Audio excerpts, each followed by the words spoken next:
Bonjour à tous, c'est toujours le frère Zoulou là dans l'émission, dans la révélation cachée de la parole de l'Oba. Je rends grâce à Dieu, le créateur du ciel, de ce qu'il est grand, glorieux et terrible. Quand je le dis constamment dans mes vidéos, je remercie ce Dieu parce qu'il est bon, parce qu'il est tout puissant et de ce qui vit aussi inexplicablement hors de toute réalité. Donc par son esprit, c'est-à-dire l'Esprit Saint, le monde dit Maloba, que les apôtres ont reçu dans Jean 20-22. On va donner notre sorte d'enseignement, on va entrer dans les mystères cachés de la parole du Père. Nous allons entrer dans trois dimensions, la dimension spirituelle, la dimension astrale et la dimension physique.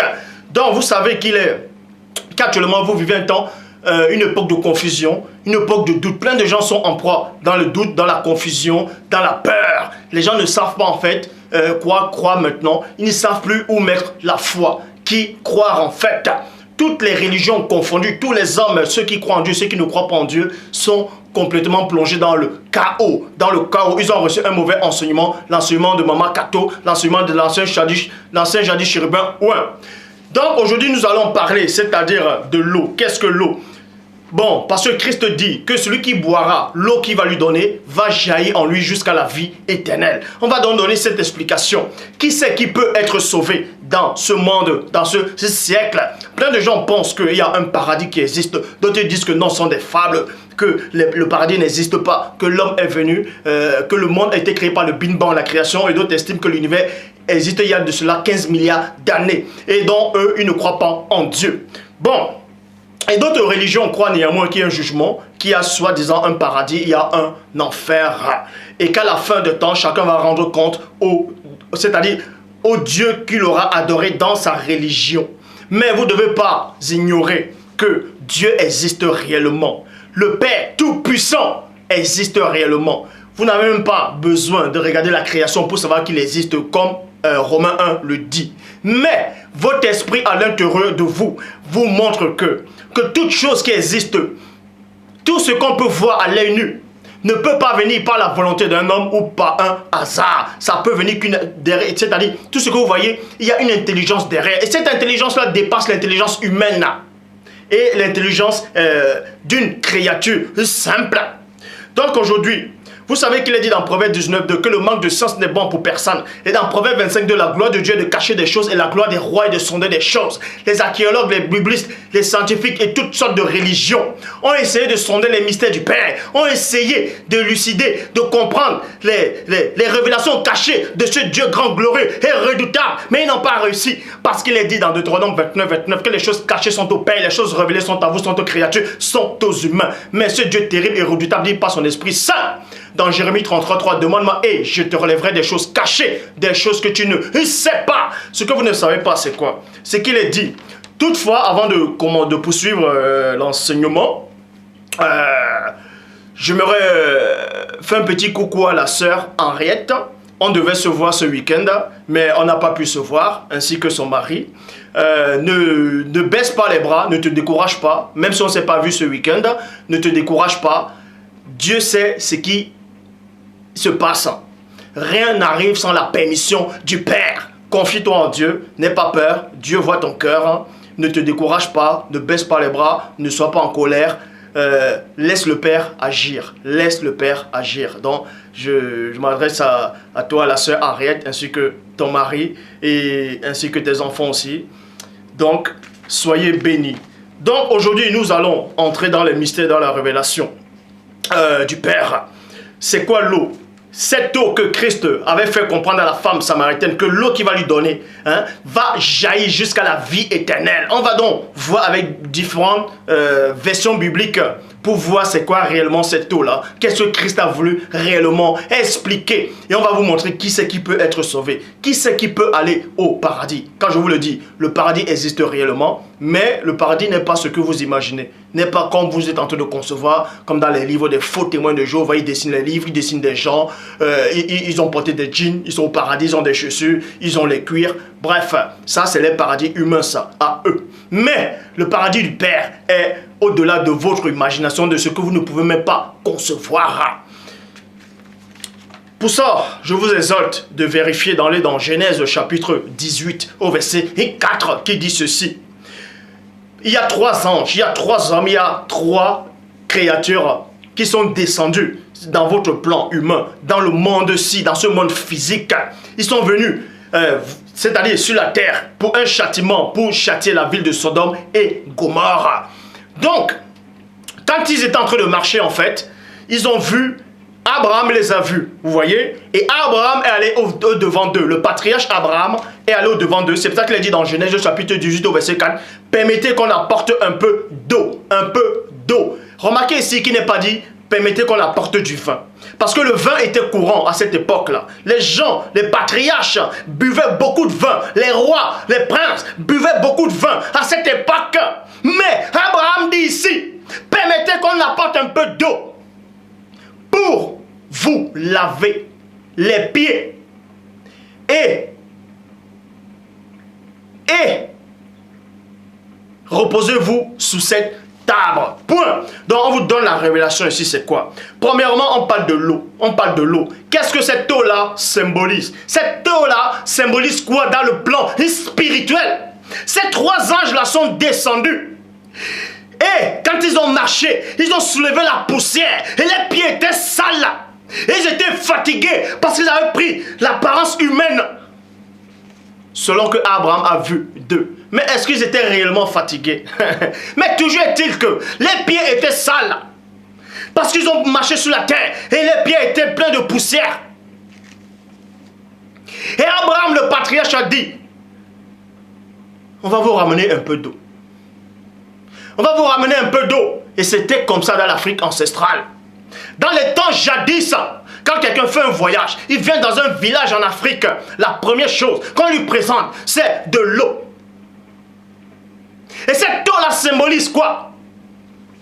Pourquoi Abraham a proposé de les laver les pieds? Abraham avait compris quelque chose. Il y avait un enseignement. Parce qu'il est dit dans Job 33, 14 que Dieu le Père parle cependant tantôt d'une manière, tantôt d'une autre. Et l'on n'y prend point garde. Abraham était assis. Il était sur la révélation. Il était inspiré par le Père. Et il a compris quelque chose que plein de gens n'ont pas compris. Quand Abraham a proposé à ces trois anges-là, à ces trois messagers, qui devaient les laver les pieds. On va vous révéler ce que ça symbolisait. Donc je relis Genèse chapitre 18 au verset 4. Permettez qu'on apporte un peu d'eau pour vous laver les pieds et reposez-vous sur cette table. Et cette eau-là, pour laver les pieds ça représente quoi premièrement? Dans Ésaïe chapitre 52 au verset 7, il est dit ceci. Qu'ils sont beaux, virgule, qu'ils sont beaux sur les montagnes, les pieds de celui qui apporte une bonne nouvelle. Donc, Ésaïe le prophète a prophétisé par l'esprit du Mundi Maloba.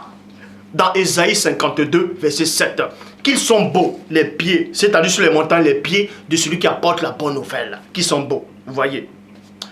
Parce que pour qu'on puisse considérer que le pied, il est beau, c'est que le pied n'est pas sale. Parce que si votre pied est sale, le pied n'est pas beau.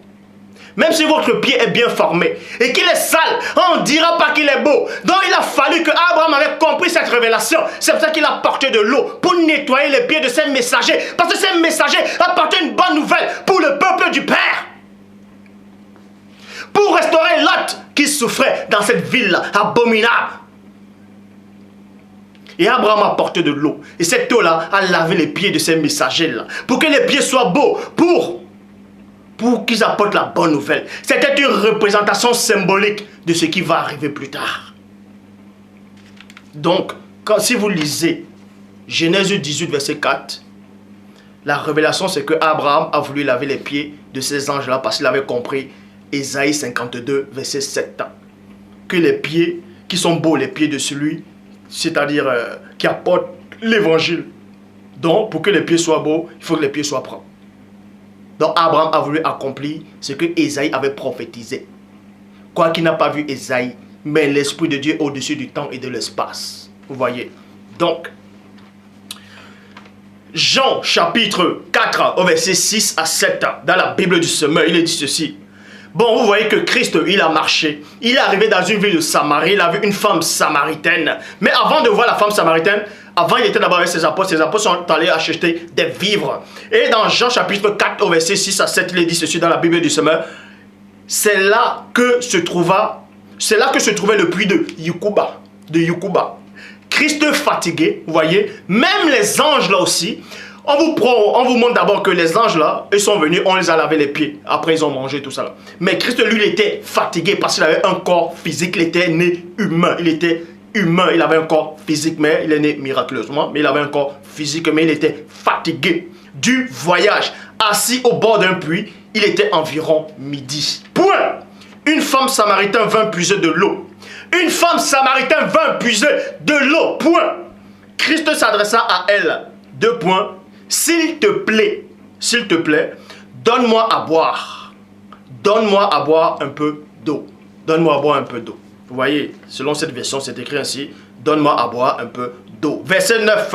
La femme samaritaine lui dit 2 points. Comment toi qui es un Yehudi, me demandes-tu à boire à moi qui suis une femme samaritaine quand les Yehudis n'ont pas de rapport avec les Samaritains. Vous voyez, Christ a demandé à cette femme-là, donne-moi un peu d'eau à boire. Parce qu'il avait soif physiquement. Il avait soif. Il avait soif. Il était fatigué. Et il dit, donne-moi un peu d'eau. Verset 10 dans la Bible de peuple. Christ lui dit, voyez, bon, cette femme-là, premièrement, vous devez comprendre que cette femme-là dit, mais moi qui suis samaritaine, comment tu me demandes à moi de l'eau? Comment tu peux me demander de l'eau alors que vous savez qu'il n'y a pas de relation entre vous et nous? Dans le verset 10, Christ lui dit, si tu connaissais le don de Dieu et si tu savais qui te demande à boire, c'est toi qui lui aurais demandé cette eau qui fait vivre. Virgule. C'est toi qui lui aurais demandé cette eau qui fait vivre. Et il te l'aurait donné. Point. Pourquoi donc Christ fait comprendre à cette femme-là? Ils ont changé les mots des langages. Il fait comprendre à cette femme que si tu connaissais le don de Dieu, et si tu savais qui c'est qui était en face de toi, si le Père t'avait donné cette révélation, parce qu'en ce moment-là, quand ils se sont rencontrés, elle n'avait pas encore premièrement la révélation. Elle a eu la révélation quand Christ a commencé à lui parler. Elle a dit, je vois que tu es un prophète. Mais avant ça, elle n'avait pas encore eu la révélation. Parce qu'il est dit dans Jean 6, 45. Il est écrit dans les prophètes 2 points. Ils seront tous enseignés de Dieu. Ainsi, quiconque a entendu le Père et a reçu son enseignement, viens à moi. Cette femme-là n'avait pas encore reçu l'enseignement du Père. Et Christ lui fait comprendre. Si tu savais qui c'est qui est en face de toi, tu l'aurais toi-même demandé de l'eau qui donne la vie, de l'eau vive, et il t'aurait donné. Mais avant ça, Christ lui dit, femme, donne-moi à boire. Ça veut dire que Christ avait réellement soif. Certes, il était fatigué, mais il avait soif. Mais s'il propose de l'eau vive, de l'eau qui donne la vie à une femme, pourquoi? Vous allez peut-être dire, mais il aurait pu boire cette eau et il n'allait plus demander l'eau à cette femme-là. Non. Là, on entre dans une autre dimension. Christ avait soif physiquement. Mais cette eau-là, ce n'était pas une eau qu'on pouvait boire physiquement. C'était l'eau dans un autre plan. Et cette eau-là, on va vous expliquer c'est quoi véritablement cette eau-là. Le mystère de cette eau-là. Je te l'aurais donné. Et remarquez, déjà, qu'à la fin de la discussion, ça c'est notre petite révélation, à la fin de la discussion, Christ n'a même pas bu cette eau-là, l'eau du puits, puisqu'il est parti avec ses apôtres. Les apôtres ont dit, Rabbi, mange. Il a dit, j'ai mangé une nourriture que vous ne connaissez pas. Mais Christ a demandé de l'eau. Mais à la fin, il a mangé. Bref, dans le verset 11, Bible parole de vie, la femme lui dit, Seigneur, tu n'as rien pour puiser de l'eau. Et le puits est profond. Point. Cette eau pleine de vie, virgule, où peux-tu la prendre? Où peux-tu la prendre? Point d'interrogation. La femme fait comprendre à Christ que mais cette eau-là, tu vas la prendre où? Et le puits, il est profond, tu n'as rien pour puiser de l'eau. Mais cette femme-là avait forcément quelque chose pour puiser de l'eau. C'est-à-dire, cette femme-là disait, je ne te donne pas mon seau, je ne te donne pas ce que j'ai pour puiser de l'eau. Donne où est ton seau pour puiser de l'eau. Voyez. Verset 12, Bible du semeur. Tu ne vas pas te prétendre plus grand que notre ancêtre Yekuba, auquel nous devons ce puits, et qui a bu lui-même de son eau, ainsi que ses enfants et ses troupeaux. Point d'interrogation. Cette femme-là a reçu une petite révélation là, en cet instant. Parce que Christ parlait. Et cette femme a compris quelque chose. Cette femme a compris quoi? Que Christ lui faisait comprendre que ton eau là ne vaut même pas l'eau que moi je peux te donner. Ton eau là, ton puits là, et ton eau là, l'histoire de ton eau, l'origine de ton eau là, ne vaut pas. Non seulement l'eau que je peux te donner est ma personne. Donc Christ lui fait comprendre, si tu savais qui je suis, je te l'aurais donné l'eau qui est plus importante que ton eau là. Cette femme avait compris cette révélation là. C'est pour ça qu'elle dit, oh, toi tu te prétends plus grand que Yekuba. Tu te prétends plus grand que le patriarche Jacob. Lui, c'était son puits. Donc ton eau est plus important que l'eau de Jacob. Toi, tu es plus important que Yekuba. Tu es plus important qu'Abraham. Verset 13 à 14, Bible seconde 21. Christ lui répondit, toute personne qui boit de cette eau-ci aura encore soif. Toute personne qui va boire l'eau qui Yekuba, dans le puits de Yekuba, aura encore soif. L'eau que tu bois dans ton robinet, l'eau que tu vas acheter au magasin, l'eau minérale, tu auras encore soif. Vous vous avez jamais posé la question, vous n'avez jamais pensé sur ça? Quand il fait chaud, vous buvez de l'eau. Le fait seulement de boire l'eau, vous avez encore soif. Automatiquement, ça vous creuse encore, ça vous redonne encore la soif. Vous n'avez jamais remarqué ça? Christ dit alors, quiconque boit de cette eau-là aura encore soif. Aura encore soif. En revanche, celui qui boira de l'eau que je lui donnerai n'aura plus jamais soif. Mais pourquoi Christ demande l'eau à cette femme-là, alors qu'il avait déjà l'eau qui pouvait lui permettre de ne plus jamais avoir soif? Christ est entré dans une autre dimension, dans une dimension spirituelle. Et cette femme-là n'avait pas compris ça. Elle n'avait pas encore saisi c'est quoi cette eau-là. En revanche, celui qui boira l'eau que je lui donnerai n'aura plus jamais soif. Et l'eau que je lui donnerai deviendra en lui une source d'eau qui jaillira jusqu'à la vie, jusque dans la vie éternelle. Ça veut dire quoi? C'est que quand Christ va vous donner cette eau-là va se transformer à l'intérieur de vous comme une source. Et la source qui ne s'arrête jamais. Donc ça veut dire que en gros ça veut dire que vous allez fusionner avec la source. C'est comme si vous allez plonger dans la source et vous allez même respirer dans la source et vous n'aurez plus jamais soif puisque vous faites maintenant partie de cette source-là. Et maintenant cette source-là va vous conduire jusqu'à dans la vie éternelle, jusqu'auprès du Père. En chemin, vous n'aurez plus soif. Parce que quand vous avez soif, si vous avez soif, c'est qu'il n'y a pas d'eau. Et si votre eau, vous n'avez plus d'eau, c'est que vos pieds sont sales. Et si vos pieds sont sales, c'est que vos pieds ne sont plus beaux pour annoncer l'évangile, pour annoncer la bonne nouvelle. Donc, il faut être propre. Vous devez laver vos vêtements sales. C'est pour ça que Christ dit à cette femme, donne la révélation en disant que vous allez fusionner avec cette source. Et cette source-là va vous conduire. Et c'est parce que c'est une source qui passe. Et elle va vous conduire. Et cette source-là, c'est le chemin elle-même. Et cette source-là, va vous amener jusqu'à dans la vie éternelle. Tout le long du chemin. Bible en français courant, une source d'où jaillira la vie éternelle. Vous voyez, une source d'où jaillira, ça veut dire quoi? C'est que quand cette source-là va vous prendre, elle va vous guider, vous allez marcher avec cette source-là. Vous n'aurez jamais soif, vous voyez. Mais vous serez néanmoins avec cette source. Et maintenant, il y a un grand étang où vous allez plonger dedans. C'est là où c'est ce qu'on appelle la vie éternelle. Donc elle va vous conduire jusqu'à dans la vie éternelle. Parce qu'une source va et ça tombe forcément quelque part. Une source passe et ça tombe quelque part. Et vous allez tomber dans la vie éternelle. Et cette femme n'avait pas compris ça. C'est pour ça qu'il est dit dans la Bible, parole de vie. Certes, cette source donne la vie avec Dieu pour toujours. Donc, cette source-là vous amène à Dieu lui-même.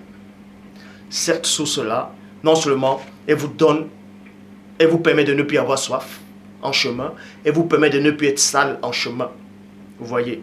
Et elle vous nettoie en chemin pour vous amener au Père lui-même. C'est cette eau vive-là qui donne la vie. C'est pour ça qu'il est dit dans Jérémie chapitre 2 au verset 13, dans la Bible parole de vie. Mon peuple a commis une double faute. 2 points. Il m'a abandonné. Moi, virgule, la source d'eau fraîche qui donne la vie. Moi, la source d'eau fraîche qui donne la vie. Et il a creusé des citernes. Point. Mais ces citernes sont fendues. Elles ne retiennent pas d'eau. Donc ici, on s'adresse à tous ceux qui se sont autoproclamés pasteurs, révérends, bishops, maréchal, apôtres, prophétesses, diacres, ou un de l'Éternel. Tous ceux qui ne connaissent pas le Père, ils vous enseignent que venez, écoutez le message, vous allez être sauvés. Ils vous promettent cette eau qui donne la vie, mais ce sont des citernes qui se cassent et qui ne retiennent pas l'Esprit du Père, qui ne retiennent pas cette eau fraîche qui donne la vie, l'être, le mouvement. Parce qu'eux-mêmes sont des fontaines vides. Et vous voulez aller puiser de l'eau dans ces fontaines cassées. Non! Jean 7, 38, Bible du semeur. Car comme le dit l'Écriture, des fleuves d'eau vive jailliront en lui. Jailliront en lui. La vision, l'onction. C'est l'onction. Jailliront en lui. Est-ce que vous comprenez? Ésaïe 55 au verset 1. Vous tous qui avez soif, venez aux eaux.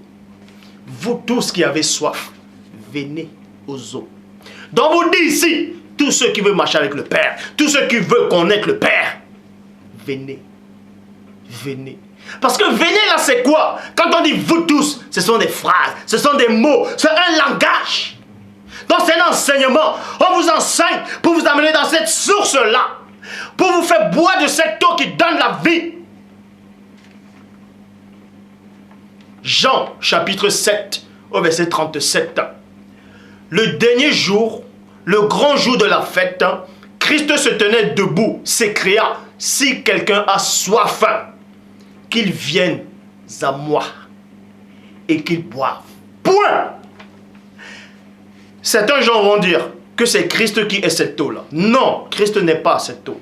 Christ n'est pas cette eau. Mais il a fusionné avec cette eau-là. Parce que Christ, c'est le rocher. Et Christ est le rocher. Il est la citerne. Il est le rocher. Et dans le rocher, il y a l'eau dedans. C'est pour ça que le rocher vous dit ici, venez et je vais vous donner. Je vais ouvrir un peu de ma roche et vous allez boire. Exode chapitre 17 au verset 6. Voici, je me tiendrai devant toi sur le rocher des rêves.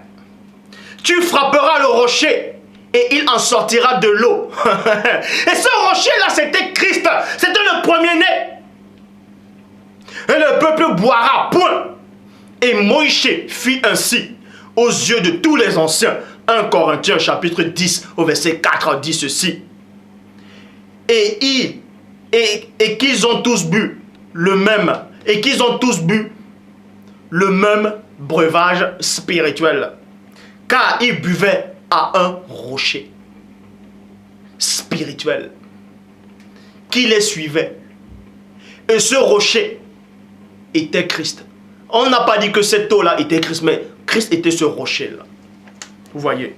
Psaume 78, verset 15 à 16 dit ceci. Il fendit des rochers. Maintenant, on vous donne la révélation qu'il n'y a pas qu'un seul rocher. Il y a plusieurs rochers aussi. Mais néanmoins, on va néanmoins parler de ce rocher spécial qui est le premier-né. Il fendit des rochers dans le désert et il donna à boire comme des flots abondants. Du rocher, il fit jaillir des sources et couler des eaux comme des fleuves. Vous voyez. C'est pour ça qu'il est dit dans Psaume 42, au verset 2 à 3. Comme une biche soupire auprès des courants d'eau, ainsi mon âme a soif. Ainsi mon âme soupire auprès de toi, ô Dieu. Mon âme a soif de Dieu, du Dieu vivant. On vous dit maintenant que l'âme a soif de Dieu. Donc l'âme veut boire cette eau-là. Comment on fait maintenant pour boire de cette eau? Pour boire de cette eau, il faut d'abord obéir à la voix. Parce que Christ dit, celui qui a soif, qui vienne. C'est-à-dire que celui qui vient, c'est-à-dire qu'il obéit à la voix qui est sortie. Et quand vous obéissez à cette voix-là, c'est-à-dire que c'est un enseignement que vous recevez. Donc, pour boire de cette eau-là, pour avoir la vie éternelle, il faut d'abord accepter le message et vivre le message. Et c'est ce message-là qui vous nettoie, qui enlève la mauvaise nourriture, le mauvais chikwang que vous avez mangé, qui vous enlève la nourriture de Maman Kato, de tous ceux qui se disent pasteurs, hommes de Dieu inspirés. Vous avez la mauvaise nourriture dans la bouche, comme les enfants d'Israël. Quand ils ont mangé la manne, c'était encore dans les bouches et on les a frappés. Vous avez la mauvaise nourriture dans la bouche. La nourriture constipée. Donc, le message vous enlève d'abord cette nourriture-là pour boire de l'eau. Donc, il faut vous nettoyer. Il faut écouter la parole du Père. Il faut vivre les enseignements. Le fait, ce n'est pas seulement d'avoir des révélations, de chercher des révélations. Non! Vous voulez des révélations? Satan aussi peut vous donner des révélations.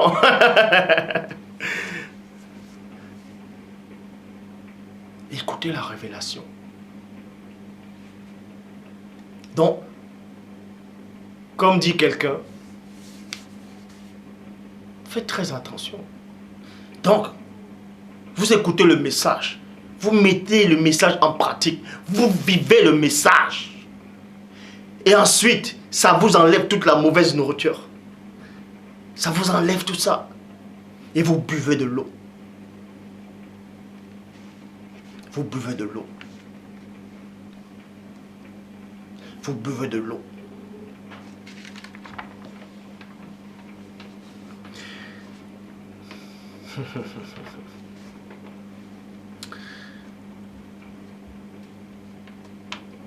Maintenant, à cette époque-ci, vu que Christ n'est pas là physiquement, mais il est là en esprit, pour tous ceux qui peuvent avoir le vrai Christ en tout cas, comment vous allez boire de cette eau-là?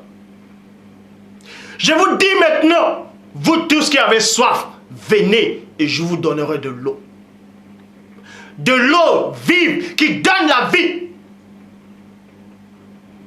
Oui, je le dis. Vous qui avez soif, venez et je vous donnerai de l'eau. Et cette eau-là deviendra en vous comme une source. Une source qui va vous conduire jusque dans la vie éternelle.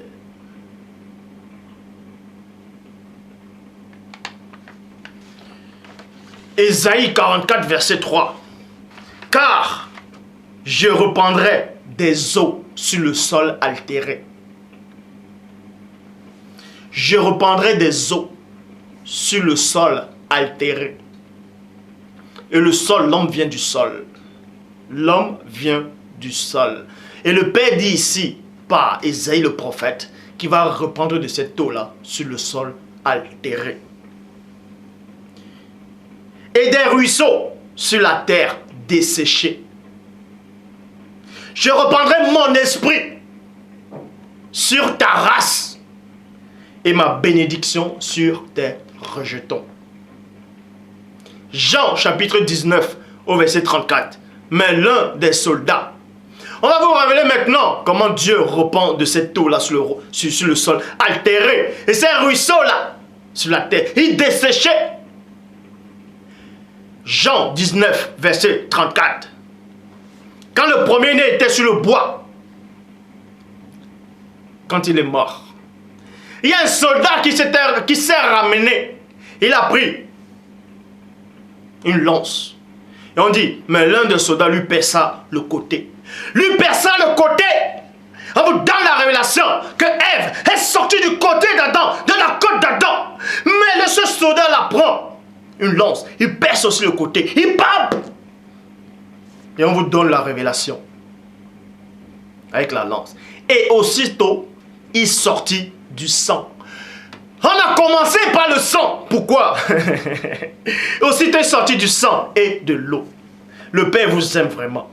Maintenant, tous ceux qui cherchent la révélation, écoutez la vraie révélation qui vient du Père. Qu'est-ce que ça symbolisait cette eau-là et ce sang? D'autres vont dire que c'était l'église.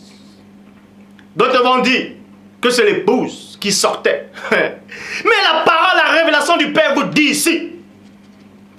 Premièrement, le sang est sorti. Qu'est-ce que le sang symbolise?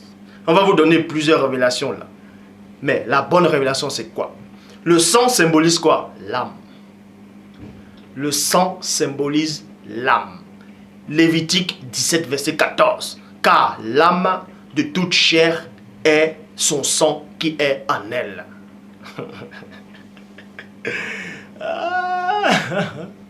On va vous donner plusieurs révélations là. Dans cet acte-là. Quand ce soldat a percé la poupe, c'est sorti. Lui-même, il n'a même pas compris ce que ça signifiait. Mais il a néanmoins cru après. Il y en a qui ont cru. Mais le mystère, c'est quoi? Premièrement, la première révélation, c'est quoi? Le sang sort en premier. Le sang qui symbolise l'âme. L'âme. Lévitique 17, verset 14. Car l'âme de toute chair, c'est son sang. Et son sang qui est en elle. Genèse chapitre 2, au verset 7. Le Seigneur Dieu forma l'homme du limon de la terre. Il souffla dans ses narines un esprit de vie. Et l'homme devint une âme vivante. Donc, premièrement, cette âme-là symbolise. Ça symbolise, on va dire aussi, cette âme-là doit symboliser l'Église, premièrement. C'est que le sang de Christ, quand il est sorti, c'était son âme. Donc, Christ allait dans le séjour des morts pour prêcher là-bas. Donc, vous montrez comment il partait dans le séjour des morts. Première révélation. Et maintenant, cette eau-là qui est sortie là, l'eau représente quoi? L'esprit. Parce que Christ dit quoi? Et là où, la Sabatani, mon Dieu, pourquoi m'as-tu abandonné? Parce que cette eau-là est sortie du rocher. En cela dit, pourquoi tu m'as abandonné? L'esprit est sorti en tant que eau du rocher. Et le rocher a séché. Et le sang est sorti, c'est allé dans le sol, dont son âme est allée. Ça, c'est la première révélation. Maintenant, on vous donne la deuxième révélation. Ce que ce sang-là symbolise quoi? Adam. Donc, ça symbolise Adam et en même temps, ça symbolise l'Église. Pourquoi? Ça symbolise l'épouse. Pourquoi? L'âme sort d'abord en premier, c'est-à-dire le sang sort en premier. Et le sang représente une âme vivante. Vous voyez? Donc, l'Église, tous ceux-là qui veulent marcher avec le Père, doivent d'abord revenir à l'état d'Adam. Est-ce que vous comprenez? Ça va vous surprendre là maintenant, je sais de quoi je parle. Vous devez revenir à l'état d'Adam. C'est-à-dire, à l'état d'Adam avant la chute. Avant la chute et non après. Je ne parle pas d'un corps incorruptible. Mais je parle de l'innocence d'Adam avant la chute. Je parle de sa soumission au Père avant sa chute.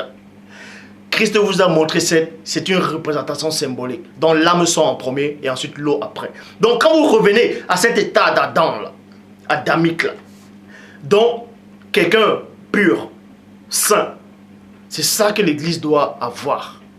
Et ensuite maintenant l'eau revient tomber sur ce sang-là. Parce que le sang est sorti en premier et l'eau est sortie après. Donc cette eau-là maintenant vient tomber maintenant sur le sang, donc ça purifie. Ça purifie maintenant. Ça purifie. Donc, ça s'appelle recevoir de l'eau. La puissance elle-même du Père. L'eau vive.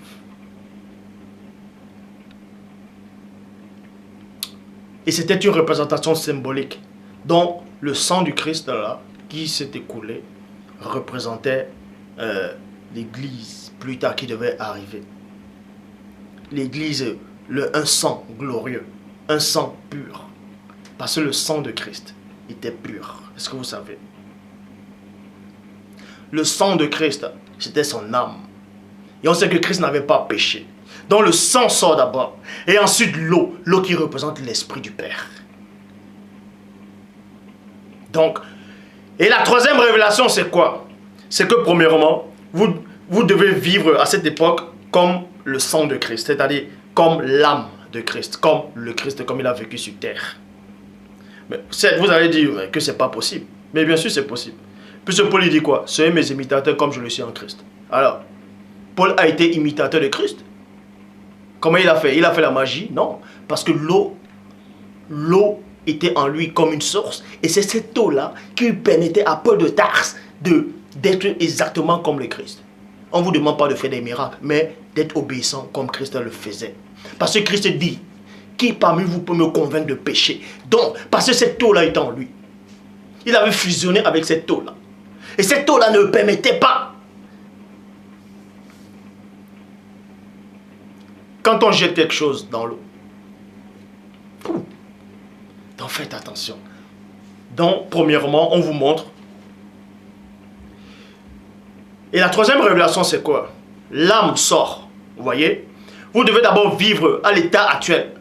Comme Adam, comme le Christ, comme ceux qui marchent véritablement avec le Père, sans faute, sans tâche, sans faillir. Arrêtez de vous plaindre. Oh, c'est trop dur. Oh, je n'arrive pas. Arrêtez. Arrêtez. Si les autres sont arrivés, vous aussi vous pouvez arriver. Vous pouvez y arriver. Confiez-vous au Père. Soumettez-vous au Père, sincèrement. Écoutez le message que le rocher vous donne. Buvez de cette eau-là. Et elle va se transformer en vous comme une source. Et c'est là que vous allez recevoir l'Esprit du Père. Le Saint-Esprit. Je dis encore, celui qui n'a pas le Saint-Esprit de Dieu ne pourra jamais être sauvé. Cela peut vous choquer, je sais de quoi je parle. Certes, vous allez me dire que dans Luc, il est dit, il y avait un des brigands qui était à côté de Christ. En quel moment il a reçu le Saint-Esprit? Puisqu'il est mort sur le bois. En quel moment? Je vais vous donner la révélation en quel moment il a reçu le Saint-Esprit, selon Luc aussi. Quand Christ a dit, je te le dis avec moi. Je te le dis, ce soir-là, je te le dis. Donc, quand Christ a parlé à ce brigand a reçu l'Esprit. Mais vous n'avez pas su ça. Comment il a reçu l'Esprit? Parce que Christ dit, mes paroles sont esprit et vie. Donc quand il a reçu les paroles de Christ, il a reçu l'Esprit, c'est-à-dire le Saint-Esprit, il a reçu la vie. Donc celui qui n'a pas l'Esprit de Dieu, celui qui n'a pas le Saint-Esprit, ne peut pas aller auprès du Père. Ne peut pas aller auprès du Père. Point barre. C'est comme ça et c'est pas autrement. Donc quand je dis que les gens n'ont pas le Saint-Esprit, vous croyez qu'ils sont en train de délirer? Quand vous avez le Saint-Esprit du Père, il devient de l'eau. Et c'est l'Esprit, c'est le gage. C'est un seau. Je ne parle pas du baptême du Saint-Esprit. Je ne parle pas du baptême. Donc faites attention à ces faux enseignants. Il y a deux façons. Jean 20, 22. Christ dit, il a soufflé sur lui, il a dit, recevez le Saint-Esprit. Donc, ils ont reçu le Saint-Esprit, ça veut dire quoi? Ça veut dire qu'ils sont devenus enfants de Dieu. Ils sont devenus enfants de Dieu. Vous voyez? Mais ils sont devenus enfants de Dieu. Et quand vous recevez le Saint-Esprit, il ne faut pas attrister le Saint-Esprit. Parce que néanmoins, quand vous devenez enfant de Dieu, Dieu vous laisse néanmoins le libre arbitre. Et c'est à cause de votre libre arbitre que vous pouvez attrister le Saint-Esprit. à force d'attrister le Saint-Esprit, il va vous combattre vous-même.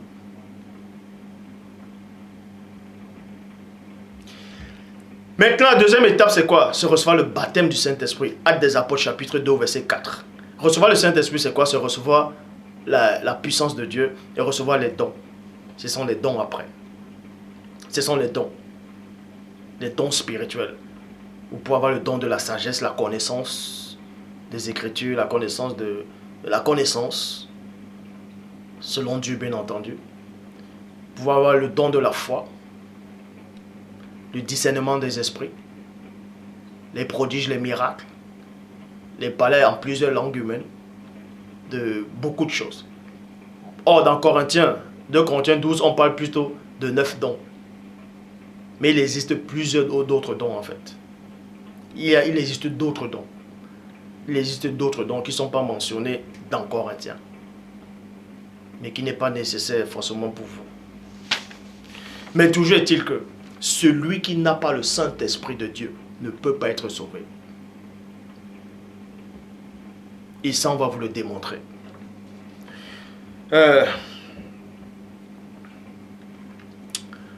Donc, et ensuite, on vous montre d'abord que le sang du Christ a symbolisé l'âme.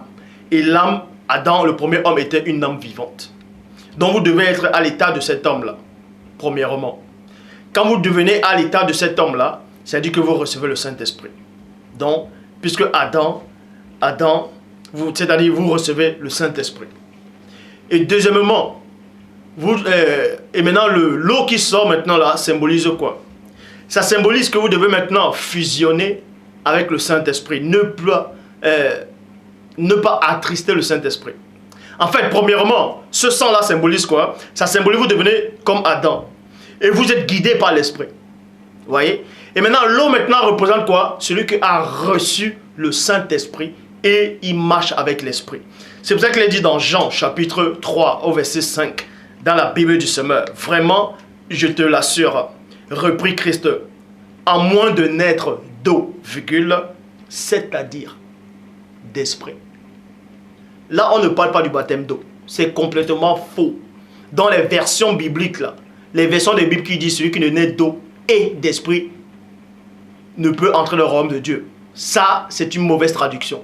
La bonne version dit ici, dans la Bible du Semeur, vraiment, je te l'assure, reprit Christ, à moins de naître d'eau, c'est-à-dire d'esprit, avec un E majuscule, d'esprit, personne ne peut entrer dans le royaume de Dieu. Donc cette eau-là, c'était l'esprit. Cette eau-là, c'était l'esprit. Dans les fausses versions qui disent que les gens ont été baptisés dans l'eau,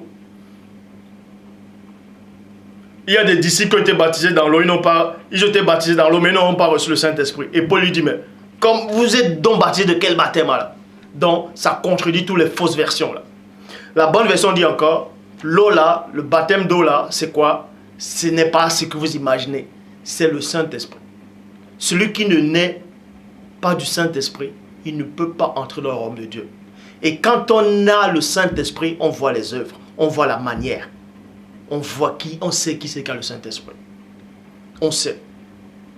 Jean parle de ça. Celui qui est né de Dieu a la semence de Dieu. À la semence. À la semence. À la semence. Ça veut dire que quand vous avez le Saint-Esprit, si vous attristez le Saint-Esprit va vous combattre. Pierre, Képha, Pétro, un moment, il a été hypocrite. Alors qu'il avait reçu le Saint-Esprit, il avait aussi reçu le baptême du Saint-Esprit. Mais néanmoins, il a gardé son libre arbitre. Et quand il a gardé son libre arbitre, à cause de son libre arbitre là, écoutez attentivement, vous allez voir quelque chose. Quand Pierre, Képha, Pétro, à cause de son libre arbitre, il a attristé le Saint-Esprit. C'est-à-dire, il a combattu le Saint-Esprit. Comment? Il a mangé avec les gens de mauvaise vie. Quand il a vu les païens, les juifs arriver, il s'est levé, il allait se cacher. Or, Christ avant lui mangeait avec les gens de mauvaise vie. Les pharisiens, quand ils venaient, Christ ne fuyait pas. Christ assumait. Mais pas Pierre, Képha, Pétro n'a pas assumé. Il s'est levé, il s'est caché. Et le Saint-Esprit l'a combattu comment? À travers Paul. Paul est venu le reprendre directement devant les autres. c'est en ce moment où le Saint-Esprit l'a combattu. À l'instant, papa, ce n'est pas dans 2 mois, ce n'est pas dans 3 mois, ce n'est pas dans 6 ans, ce n'est pas le lendemain, c'est le à l'instant. Donc tous ceux qui pensent qu'ils ont le Saint-Esprit, ils pêchent. Après 3 mois, puis ils se repentent. Ah, Père, pardonne-moi. Non! Ça, ce n'est pas avoir le Saint-Esprit de Dieu. Si vous attristez le Saint-Esprit, il vous le montre à l'instant que vous l'avez attristé. Il vous donne un signe là. À l'instant. Avec Dieu, on ne tâtonne pas. Donc le message que j'apporte là, c'est de l'eau que vous devez boire. Et elle va devenir une source en vous pour vous conduire au Père.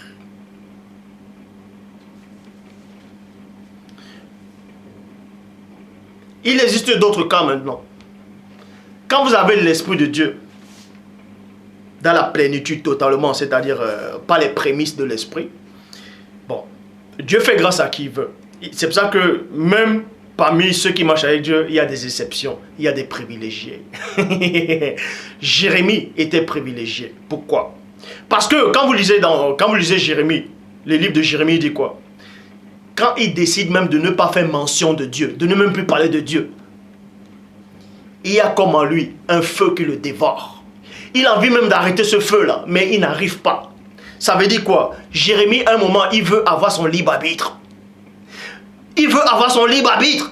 Mais l'esprit ne lui permet pas de faire n'importe quoi, malgré qu'il ait son libre arbitre. C'est pour ça que quand il dit qu'il ne veut même pas parler de Dieu, il ne veut même pas faire mention du Père Tout-Puissant qui vit inexplicablement hors de toute réalité. Cette eau-là se transforme en feu dévorant. Et ça le brûle. Il n'arrive pas. Il veut chasser ce feu-là. Mais ce feu le contient lui-même. Ça selon dit que celui qui est né de Dieu ne pêche pas. Il ne peut même pas pécher. Il ne peut pas. La preuve, on vous montre par rapport à Jérémie.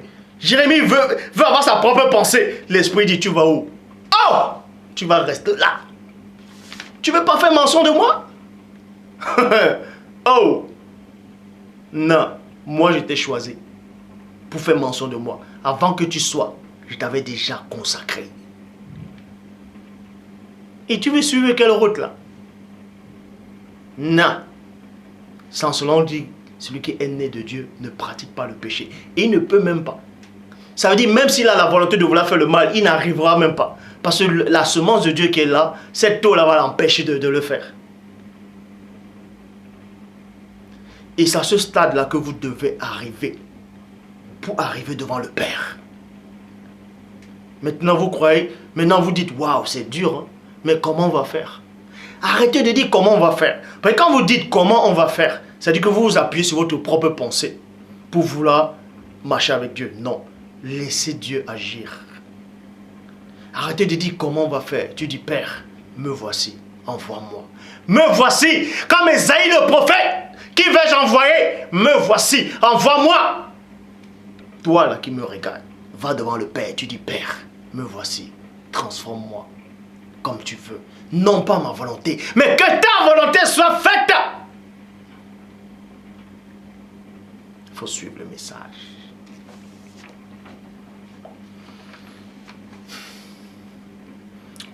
Donc, dans Juge, chapitre 15, au verset 19, il dit quoi? Dieu fendit la cavité du rocher qui est à l'échi et il en sortit de l'eau. Point. Samson but. Son esprit se réanima. Mais quand on dit son esprit s'est réanimé, ça ne veut pas dire que son esprit était mort. Hein? Ce n'est pas ça. On va vous expliquer. Dans d'autres versions, on dit son esprit était parti, son esprit est revenu. En fait, Samson, il avait soif. Il allait presque mourir. Il a même dit à Dieu, mais regarde l'espoir que je viens de faire, tout ça là. Et je veux mourir là, comme ça là. Et on dit que Dieu a fendu la cavité du rocher. Dans d'autres versions, on dit que Dieu a fendu la dent de l'âne. Et c'est là où la grosse dent de l'âne, c'est là où l'eau est sortie. Mais là, on dit la cavité, le rocher. Et il est sorti de l'eau. Et Samson a bu de cette eau-là. Et son esprit s'est réanimé. Réanimé ici, c'est quoi? C'est ramener, réveiller, redonner la vivacité. Et il reprit vie. Donc, spirituellement, on vous a montré qu'il a bu de cette eau-là. Vous voyez, il a bu de cette eau. Mais après, néanmoins, il a attristé l'esprit. Puisqu'il s'est laissé convaincre, il s'est laissé enseigner par Dalila. Mais avant de mourir, il a dit quoi? Seigneur, Père, souviens-toi de moi. Souviens-toi de moi. Et cette eau est revenue. Puisque la force est revenue, cette eau est revenue. Il est mort dans cette eau-là. En fait, cette eau-là l'a amené dans la vie éternelle. Je le dis encore, celui qui n'a pas le Saint-Esprit de Dieu ne peut pas être sauvé. Et vous pouvez lire dans Galates, c'est quoi les fruits de l'esprit? Je ne suis pas là pour vous condamner ou pour vous juger. Je ne suis pas venu pour juger. Je suis venu pour vous montrer le chemin, pour vous montrer de l'eau. Que vous devez plonger dans cette eau-là.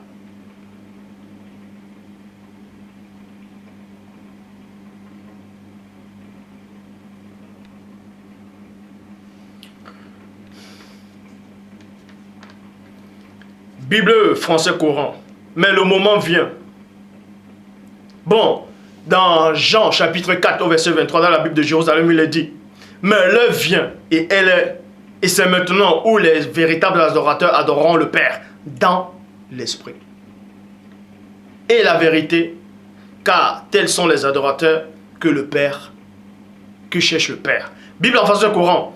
Mais le moment vient et il est déjà là où les vrais adorateurs adoreront le Père en étant guidés par son esprit et selon sa vérité, pas selon votre vérité, pas selon votre point de vue, pas selon ce que vous voulez, la façon dont vous voulez servir Dieu. Non, c'est selon le Saint-Esprit.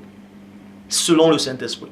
Et si vous voulez voir la volonté du Saint-Esprit, si vous voulez voir comment le Saint-Esprit doit vous guider, lisez dans Galates les fruits de l'Esprit. Lisez les fruits de l'Esprit. Si vous ne vous concernez pas là dans les fruits de l'Esprit, waouh, c'est chaud. Celui qui n'a pas le Saint-Esprit ne peut pas être sauvé. Et celui qui a le Saint-Esprit, il bannira complètement le nom de JC en lui. L'Esprit va lui révéler cela. Celui qui a le Saint-Esprit de Dieu, le Saint-Esprit va le convaincre. Le Christ le dit, je vous envoie l'Esprit de vérité. Il va vous convaincre de ce qui est le péché. Il va vous convaincre. Donc si l'Esprit ne te convainc pas d'arrêter ta pornographie, là, ta masturbation, ta cigarette, là, ton alcool où tu bois, tu es ivre, tu es tout le temps violent, tu es tout le temps en colère, colérique, tes mauvaises habitudes, tes soupçons, ton manque d'amour, ta jalousie, ta rancœur. Si le Saint-Esprit t'a pas convaincu par rapport à ça, c'est que tu n'as pas le Saint-Esprit. Point barre. Et maintenant, vu que si tu n'as pas le Saint-Esprit, Dieu te fait néanmoins grâce. Il te permet néanmoins d'écouter le message, d'accepter le message, de vivre le message. Et en cela, il va te nettoyer. Et c'est là où le Saint-Esprit va venir habiter en toi. Et le Saint-Esprit va te conduire jusqu'à dans la vie éternelle. Donc, toi qui me regardes, tant que tu es là, il y a encore l'espoir. Tant que tu as les yeux, les oreilles pour entendre et voir ce que tu vois là, tu as encore l'espoir. C'est que Dieu t'aime. Ne perds pas le courage. Ne dis pas, ah, je n'ai pas le Saint-Esprit, donc je ne peux pas être sauvé.